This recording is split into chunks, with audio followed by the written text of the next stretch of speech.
শোনো বান্দারা, কিয়ামত কিন্তু হয়েই যাবে। কি বলতেছে? কিয়ামত হয়ে যাবে। কিয়ামতটা যেদিন হবে সেদিন কঠিন মুহূর্ত হবে। সেদিন আল্লাহ বলেন, ইন্না ইয়াউমাল ফাসলি কানা মিকাতা, বিচার দিবস সুনির্ধারিত, ফয়সালার দিবস সুনির্ধারিত, মীমাংসার দিবস সুনির্ধারিত। বলেন, বিচার দিবস সুনির্ধারিত।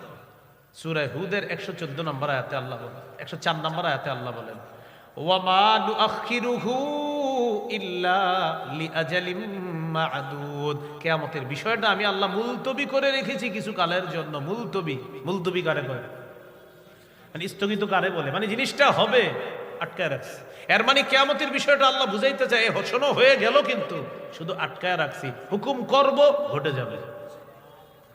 মুলতবি করে রাখছি, স্থগিত করে রাখছি। তো স্থগিত কারে কয়? মানে একটা জিনিস হওয়ার স্থগিত করছে আল্লাহ। তো আল্লাহ বলেন স্থগিত মানে এটা রেডি, খালি হুকুম করব হয়ে যাবে। ওয়ামা নুআখিরুহু ইল্লা লিআজালিম মা'দুদ।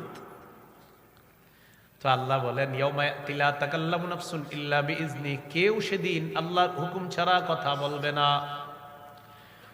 ফামিনহুম শাকিয়্যু ওয়া সাঈদ। আল্লাহ তাআলা বলেন ওই বিচারের দিবসে, মীমাংসার দিবসে, সেদিন মীমাংসা হওয়ার পর দুইটা দল হবে। মানুষের মধ্যে একটা দল হবে হতভাগা, আর একটা দল হবে সৌভাগ্যবান। ফাআম্মাল্লাযীনা শাকু ফাফিন্নার, যারা হতভাগা তাদের ঠিকানা জাহান্নাম। ওয়া আম্মাল্লাযীনা সুঈদু ফাফিল জান্নাহ, আর যারা সৌভাগ্যবান তারা চিরস্থায়ী জান্নাতের মেহমান।